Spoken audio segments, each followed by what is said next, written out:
pentingnya pola asuh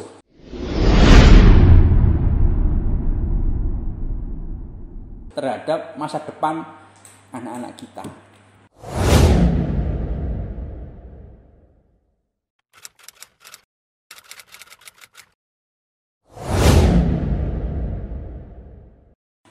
Bismillahirrahmanirrahim. Assalamualaikum warahmatullahi wabarakatuh. Alhamdulillahilladzi arsala rasulahu bil huda wa dinil haqq liyudhhirahu 'alad dini kulli wa kafa billahi syahida. Asyhadu an la ilaha illallah wa asyhadu anna Muhammadan 'abduhu wa rasuluh. Rabbi shrah li sadri wa yassir li amri wahlul 'uqdatam min lisani yafqahu qawli. Amma ba'd. Bagaimana kabarnya ayah bunda semua? Saya berharap dan meyakini ayah bunda semua dan kita semua senantiasa dalam keadaan sehat walafiat. Baik ayah bunda yang berbahagia dimanapun Anda berada, pada kesempatan yang berbahagia ini saya ingin berbagi tentang satu tema yang insya Allah kita semua juga memerlukan. Apa tema yang akan kita sharingkan pada hari ini, yaitu tentang dampak pola asuh terhadap nasib anak-anak kita ke depan. Sebelum kita membahas tentang tema ini, saya ada pertanyaan yang bisa ayah bunda jawab. Dan saya yakin pertanyaan ini ada hubungannya dengan profesi ayah bunda hari ini. Misalkan ayah bunda ada yang berprofesi sebagai seorang dokter, sebagai seorang bidan, perawat, seorang guru, seorang pengusaha, konsultan, atau profesi yang lainnya. Nah, pertanyaan saya adalah, untuk menjadi profesi seperti yang ayah bunda miliki hari ini, apakah itu semua memerlukan pendidikan, memerlukan keterampilan? Apakah untuk meraih keahlian atau meraih gelar-gelar yang ayah bunda miliki hari ini perlu sekolah di tempat yang formal dan informal? Nah, saya yakin jawabannya pasti semua mengatakan ya. Contohlah, misalkan menjadi seorang dokter. Nah, sebagaimana yang kita ketahui bersama bahwa bagi ayah bunda yang memiliki profesi sebagai seorang dokter, baik itu dokter umum, dokter gigi, atau dokter spesialis, itu semua pasti memerlukan pendidikan tertentu, dan tempatnya pastilah dari kampus. Ayah bunda semua pasti menempuh pendidikan dalam durasi yang tertentu yang ditentukan oleh pihak kampus. Kalau menurut pengalaman kami ya, kebetulan istri saya juga seorang dokter gigi. Nah, saya ingat betul untuk menempuh sarjana atau mendapatkan gelar sarjana kedokteran itu perlu waktu 4 tahun. Kemudian dilanjutkan lagi dengan koas. Nah, kemudian masih ada magang. Nah, kemudian kita baru diizinkan untuk berpraktek atau dapat ketika lulus, kemudian diwisuda, kemudian dapat gelar dokter gigi, kemudian juga dapat surat izin untuk praktek. Nah, itu merupakan waktu yang lama dan perlu pendidikan khusus di tempat yang khusus juga. Kalau dokter gigi berarti kuliahnya atau pendidikannya ditempuh di Fakultas Kedokteran Gigi. Kalau dokter umum sama, kuliahnya pasti di kedokteran umum. Nah, seperti itu. Begitu juga dengan profesi yang lainnya. Taruhlah guru misalnya. Guru, untuk bisa menjadi guru ya, ayah bunda semuanya pasti harus kuliah dulu. Menjadi guru SD, kuliahnya di PGSD. Menjadi guru matematika, maka kuliahnya di Fakultas Pendidikan jurusan matematika, atau mengajar biologi, mengajar fisika, atau mengajar kimia. Semua itu memerlukan pendidikan formal, pendidikan resmi. Ataupun kalau mau mengupgrade lagi keilmuan kita, bisa mengikuti training-training atau seminar-seminar. Intinya semua perlu pendidikan, semua perlu pelatihan untuk menjadi profesi yang kita miliki saat ini. Nah, begitu juga dengan profesi yang kita miliki saat ini. Di luar profesi itu, yaitu profesi sebagai orang tua.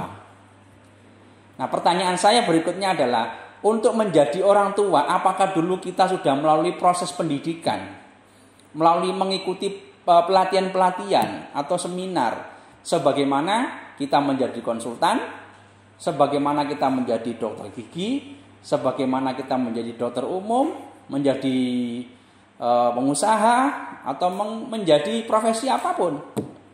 Yang itu semuanya memerlukan pendidikan dan pelatihan.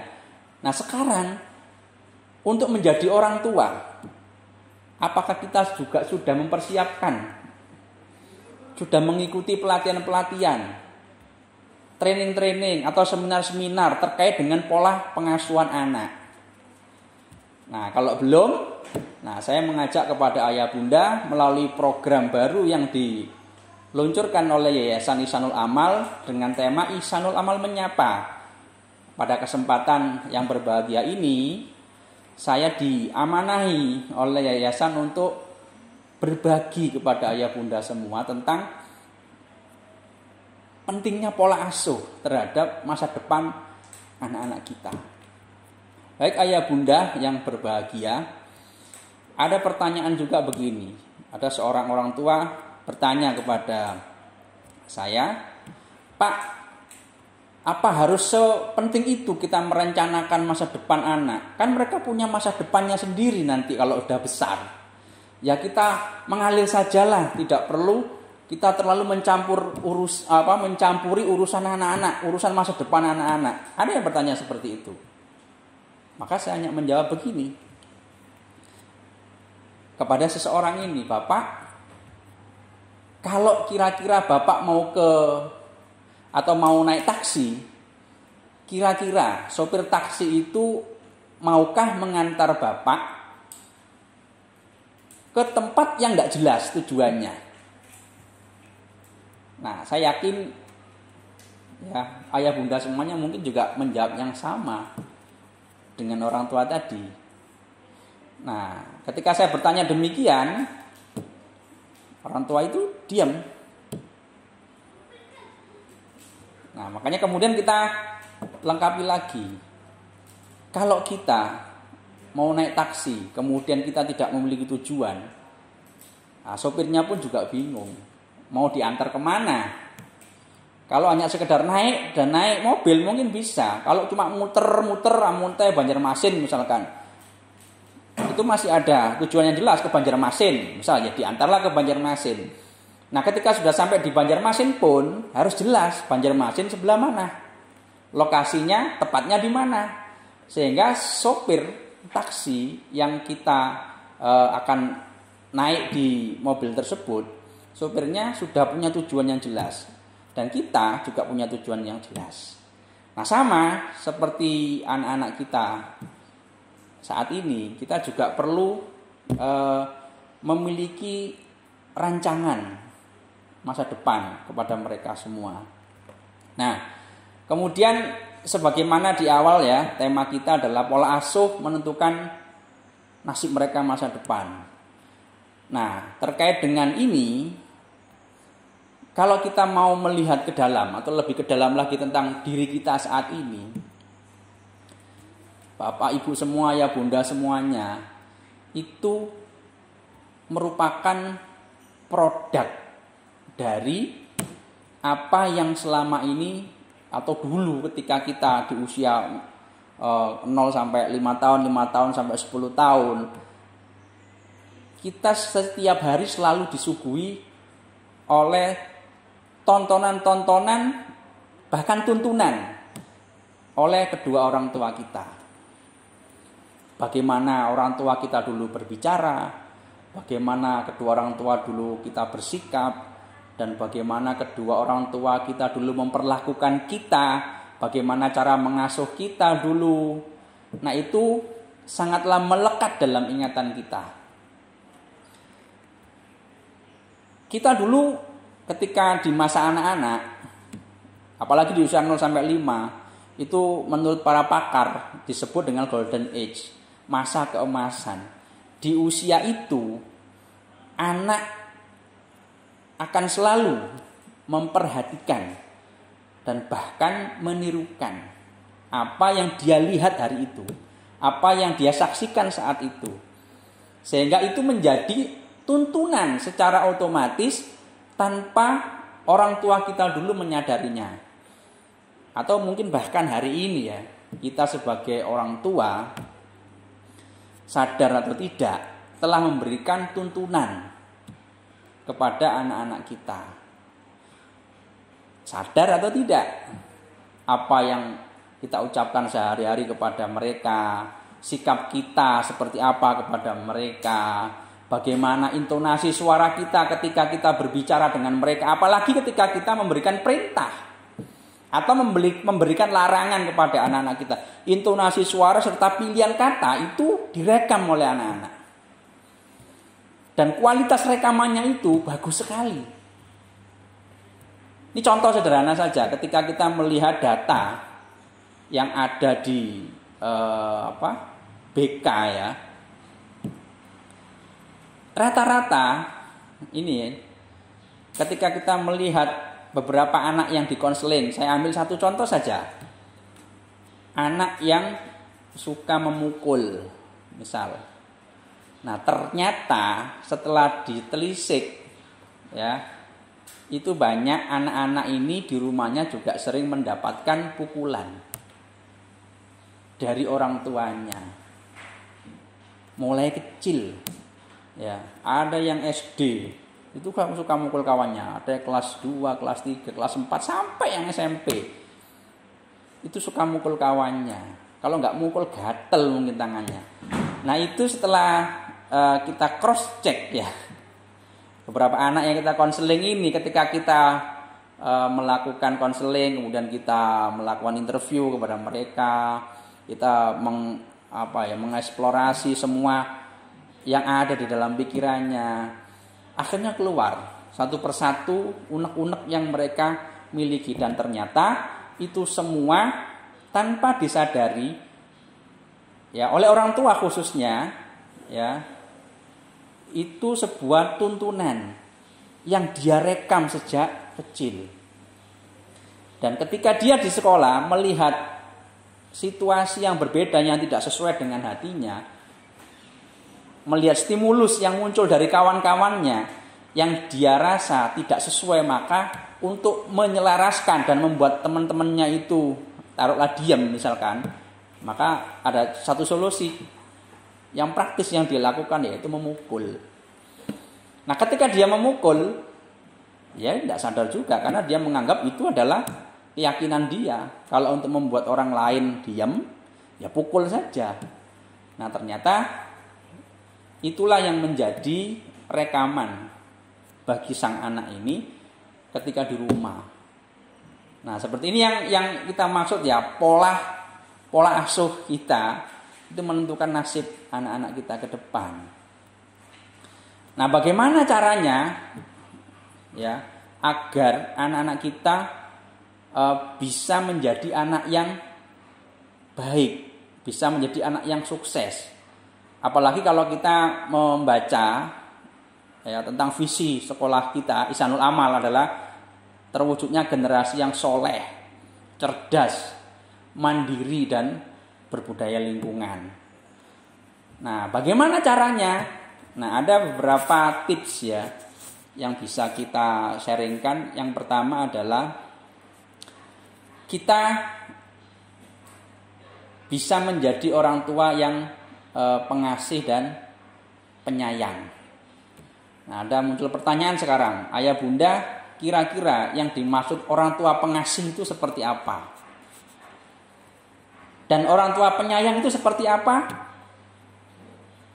Nah, disinilah kita akan sharing itu. Orang tua pengasih itu contohnya begini. Ketika anak lapar, ya kita beri makan. Nah, namun ketika anaknya makannya berlebihan, ya kita ingatkan bahwa makan tidak boleh berlebihan, makan secukupnya saja. Ketika merasa kenyang berhentilah, ketika merasa lapar makanlah. Nah, itu kan sesuai dengan anjuran Nabi. Nah, yang dimaksud dengan orang tua penyayang itu tadi, ketika ada anak lapar minta makan kita beri. Nah, itu kita sebagai itu ini yang dimaksud dengan orang tua pengasih. Nah, kalau orang tua penyayang adalah ketika melihat anaknya makannya berlebihan, ya diingatkan agar makan secukupnya saja, ketika kenyang berhenti. Nah, disuruh berhenti atau diminta berhenti. Nah, inilah yang dimaksud dengan orang tua penyayang. Namun hal itu akan lebih efektif jika ya kita pun sebagai orang tua memberikan contoh dalam keseharian kita. Kalau kita ambil contoh tadi makan, ya maka kita sebagai orang tua ketika makan, ya makanlah secukupnya. Dan itu dilihat oleh anak-anak. Kita mencontohkan kepada mereka. Kita makan secukupnya juga. Kalau merasa kenyang, berhenti makan. Maka itu akan lebih efektif. Nah, disinilah orang tua itu memberikan pola asuh dalam bentuk keteladanan.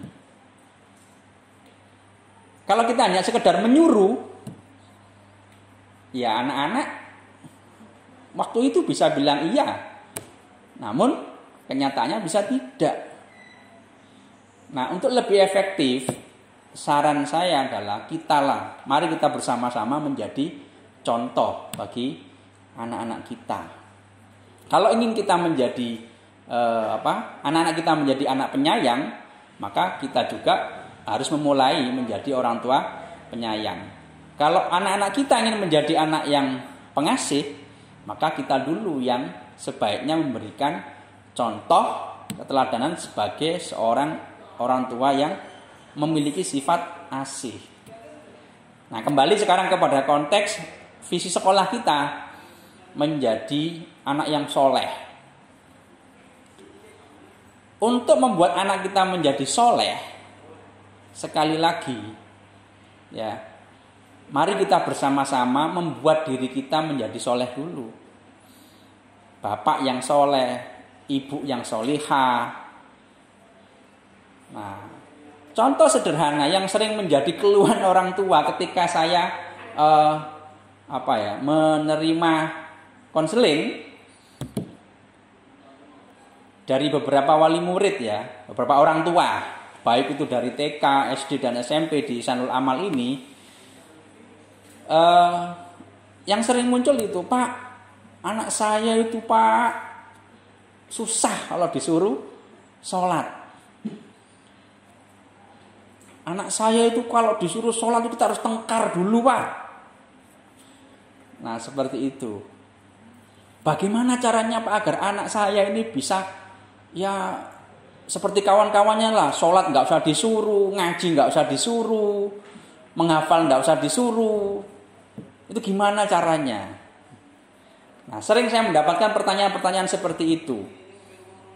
Kemudian apa jawaban yang saya berikan kepada beberapa wali murid atau orang tua yang menghadap saya dalam sesi konseling?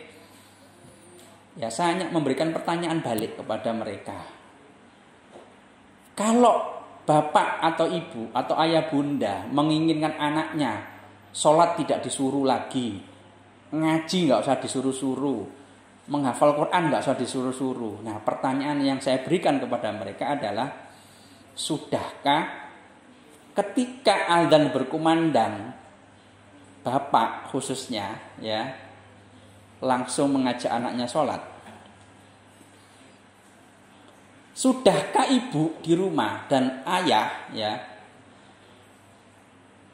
sering membaca Al-Quran di rumah, di depan anak-anak khususnya.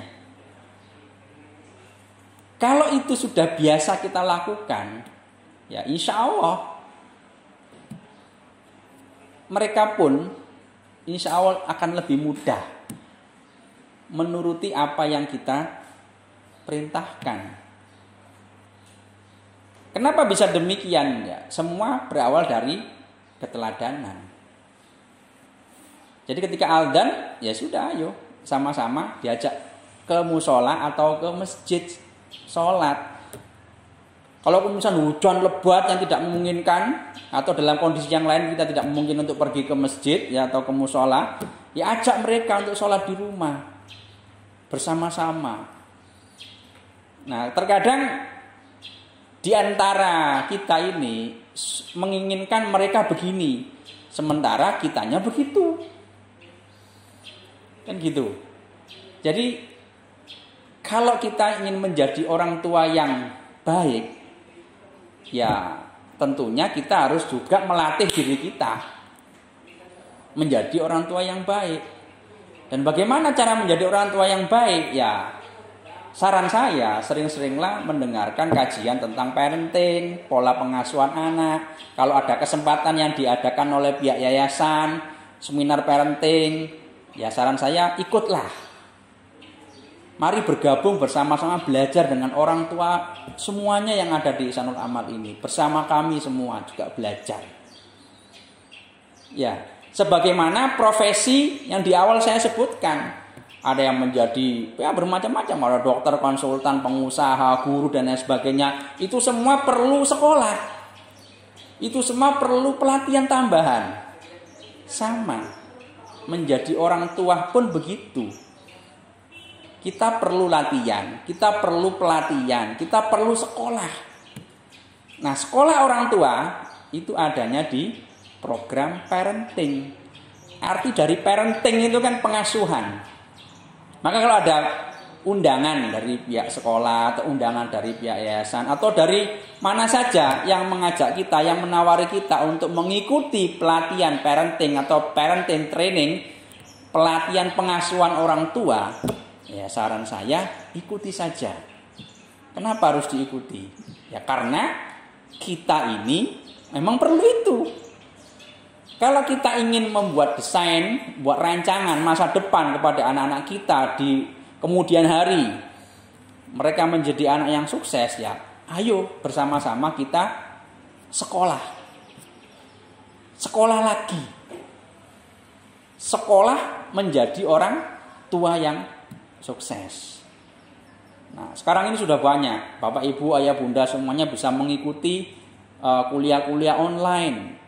Atau langsung melihat di YouTube, ikut Zoom, atau langsung kalau situasinya pandemiknya sudah berakhir, kita bisa langsung aja ikuti seminar atau training yang diadakan oleh lembaga manapun terkait dengan pola pengasuhan anak atau yang lebih tren disebut parenting training.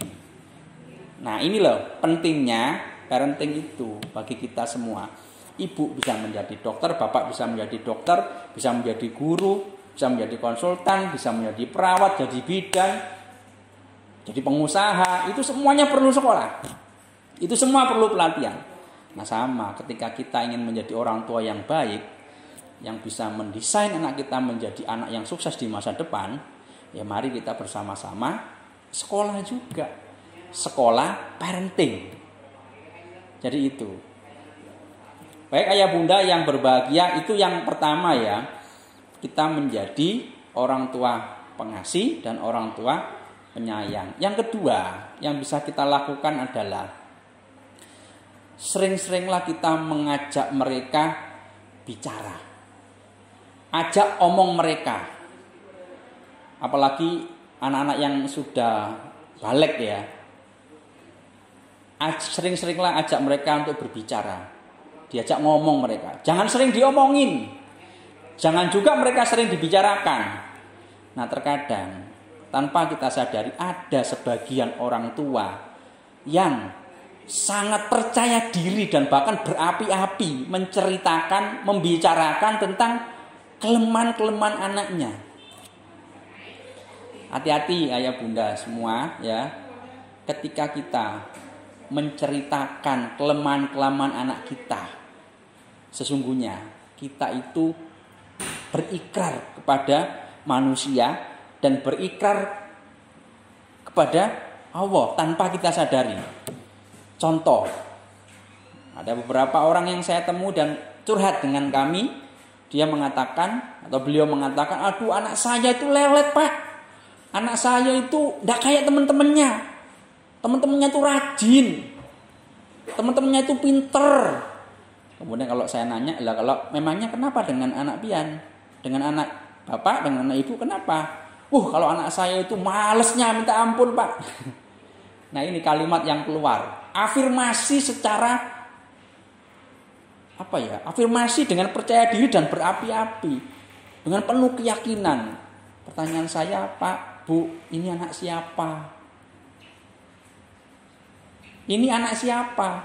Kan anak pian berdua. Anak ayah dan ibu. Nah sekali lagi saya mengingatkan. Anak jangan sering dibicarakan. Anak-anak jangan sering diomongi. Maka yang lebih efektif adalah ajaklah mereka berbicara. Sering-seringlah mereka diajak ngomong. Ajak ngobrol mereka. Apalagi di usia-usia balik. Mereka bisa diajak berpikir. Maka menurut penelitian anak-anak yang memiliki mental yang kuat itu adalah anak-anak yang sering diajak bicara. Anak-anak yang sering diajak ngobrol oleh orang tuanya. Sehingga mereka memiliki kepercayaan diri. Contoh sederhana. Misalkan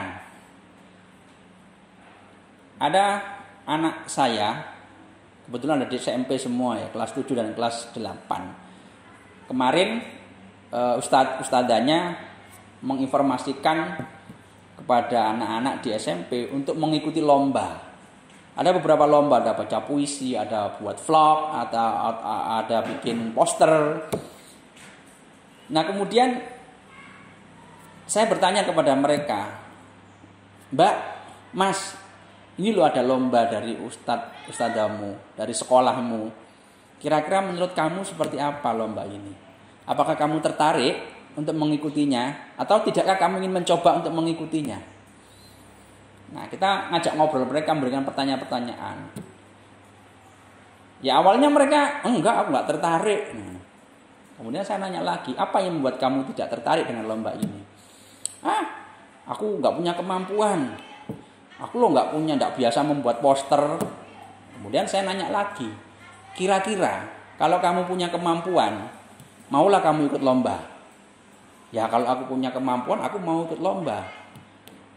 Nah kemudian saya tawar lagi, kalau kamu punya kemampuan dan ingin ikut lomba, dan mau ikut lomba, maulah kamu ikut kursus dulu beberapa hari sebelum mengikuti lomba itu. Oke, aku mau. Nah, ini kan contoh-contoh bentuk pertanyaan, contoh-contoh bentuk obrolan dengan anak-anak kita. Jadi ya sebaiknya nggak usah disuruh-suruh, apalagi dipaksa. Melihat anak-anak kawan kita ikut lomba ini, suruhlah anak kita ikut lomba itu. Ya boleh saja disuruh, namun pastikan dulu apakah dia intinya apa yang menurut kita itu pas, apakah menurut anak kita pas juga. Nah itu dari hal-hal sederhana saja. Nah itu ya. Jadi sering-sering ajaklah mereka ngobrol, sering ajak bicara. Nah bagaimana cara mengetahui ya anak-anak kita itu merasa misalnya gini, banyak anak-anak itu suka, misalkan begini, sukanya di luar, main di luar dengan kawan-kawannya, gak betah di rumah. Misalkan, kan ada juga yang seperti itu. Berapa situasi yang dialami oleh anak-anak yang curhat kepada gurunya, aku gak betah Ustazah di rumah, aku gak betah lama-lama di rumah, aku sukanya sih jalan-jalan aja lah, cari kawan ngobrol, cari kawan yang ngobrol. Yang membuat seperti itu sebenarnya kalau kita mau menyadari, kalau kita mau merenungi ya peristiwa ini atau situasi seperti ini, sesungguhnya tanpa kita sadari kitalah yang membuat mereka begitu. Apa yang membuat mereka tidak betah? tinggal di rumah. Apa yang membuat mereka tidak suka ngobrol dengan kita? Bisa jadi karena mereka jarang diajak ngobrol. Bisa jadi mereka suka disuruh-suruh. Bisa jadi mereka sering kita paksa untuk ikut ini, ikut itu. Bisa jadi kita juga sering memberikan nasihat yang overdosis. Over nasihat ya. Kalau dokter memberikan resep itu kalau dosisnya kelebihan itu bisa jadi nggak bagus. Malah bisa mencelakai. Nah, ternyata kita pun ketika memberikan nasihat kepada anak-anak kita, kalau terlalu banyak nasihatnya, terlalu banyak kita menyuruh, menurut pandangan anak, menurut pikirannya mereka, itu justru membuat mereka semakin tidak nyaman.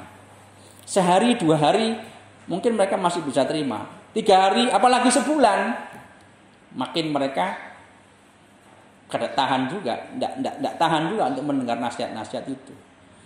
Maka tidak cukup bagi kita untuk memberikan nasihat sebanyak mungkin. Tapi yang lebih efektif, insya Allah, ajak mereka berbicara. Ajak mereka ngobrol. Ajak mereka curhat. Sehingga kita bisa menciptakan kenyamanan, situasi yang nyaman ketika berada di tengah-tengah anak kita. Dan mereka pun merasa nyaman ketika berada di dekat kita, orang tuanya. Nah, caranya seperti itu. Ajaklah mereka ngobrol. Jangan sering diobrolin. Ajaklah mereka berbicara. Jangan sering dibicarakan. Ajaklah mereka curhat. Jangan sering dicurhati. Kita curhat tentang kondisi anak kita kepada orang lain. Dan yang paling penting, kalau kita tips saja yang paling nyaman, yang paling pas insya Allah, ketika kita mau curhat, ketika kita mau berkeluh kesah, ya marilah kita bersama-sama berkeluh kesah kepada Allah saja tentang kondisi anak kita. Ya, kita ngobrol kepada Allah, Sang Maha Pendengar. Ya, Allah itu Maha Pendengar, Maha mendengar.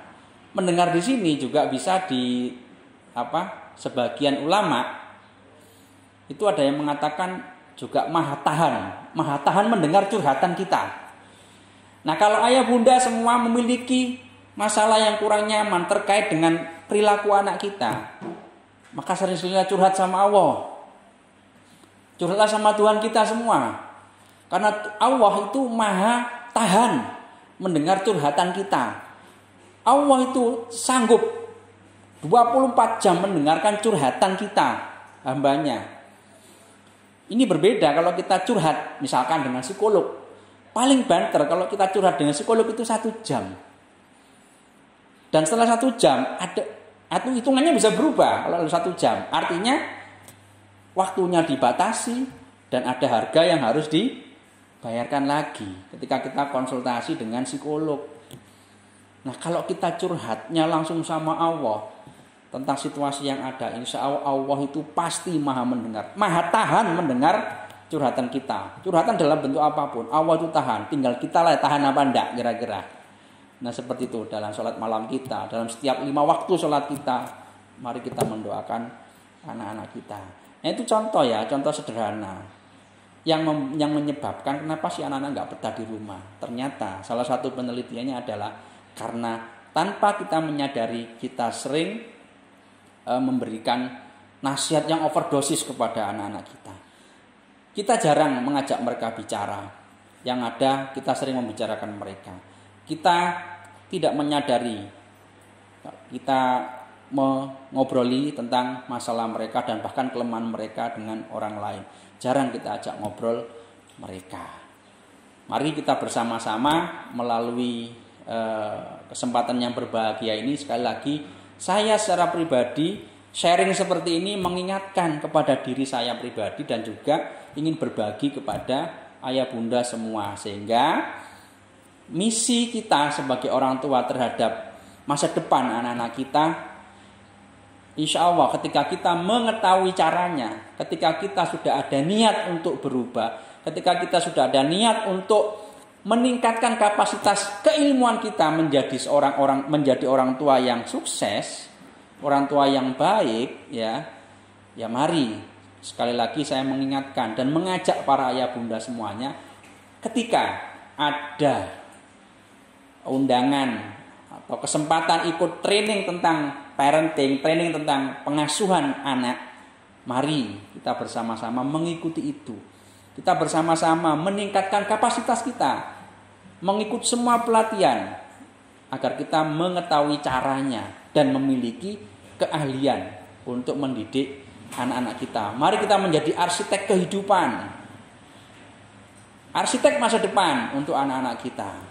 Sama di awal yang saya sampaikan kepada ayah bunda semua, ketika kita sekarang ini menjadi profesi yang kita miliki hari ini, ya, itu semua juga diawali dengan pendidikan, diawali dengan mengikuti training, diawali dengan ikut workshop dan lain sebagainya, yang intinya membuat kita mendapatkan skill baru, mendapatkan ilmu baru, sehingga kita menjadi profesi yang kita miliki saat ini.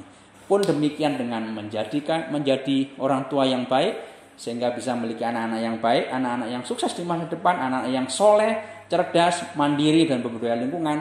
Maka kita sebaiknya juga harus memiliki pengetahuan, memiliki keterampilan untuk menjadikan anak-anak kita seperti yang kita inginkan.